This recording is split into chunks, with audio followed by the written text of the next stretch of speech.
Supreme court ने SC/ST reservation पर एक अहम फैसला दिया है। कोर्ट ने कहा कि राज्यों को SC/ST रिजर्वेशन में जाति आधारित कोटा देने का अधिकार है। 7 जजों की कॉन्स्टिट्यूशन बेंच ने ईवी चिनैया मामले में दिए गए फैसले को खारिज करते हुए यह फैसला सुनाया। इस बेंच में CJI DV Chandrachud, justice VR Gavai, justice Vikram Nath, justice बेला M Trivedi, justice Pankaj Mittal, justice Manoj Mishra और जस्टिस SC शर्मा थे। बेंच ने कहा कि SC कैटेगरी के भीतर ज्यादा पिछड़े लोगों को अलग से कोटा देने के लिए कोटे में कोटा मंजूर है।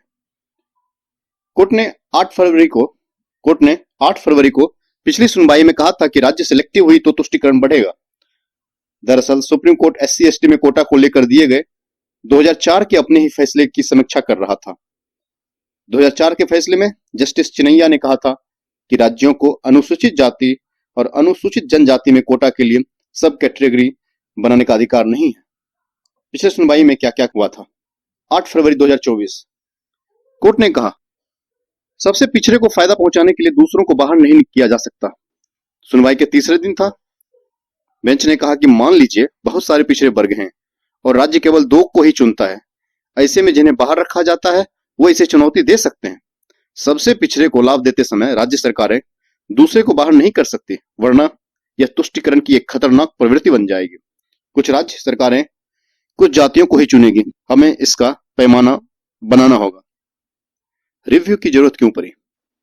सुनवाई के पहले दिन पंजाब सरकार ने दलील दी थी कि पिछड़े वर्गों में सबसे पिछड़े समुदायों की पहचान की जानी चाहिए और उन्हें रोजगारों के अवसरों को बढ़ाना चाहिए।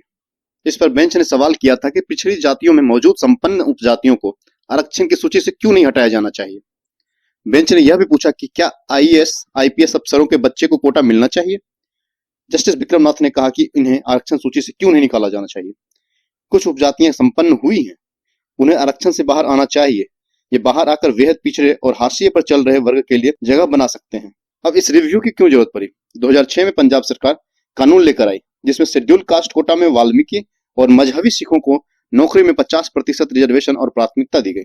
2010 में पंजाब हरियाणा हाईकोर्ट ने इसे असंवैधानिक बताया और कानून खत्म कर दिया। सुप्रीम कोर्ट में इस फैसले के खिलाफ पंजाब सरकार समेत 23 याचिका दायर की गई। सुप्रीम कोर्ट ने मामले पर 6 फरवरी 2024 को सुनवाई शुरू की।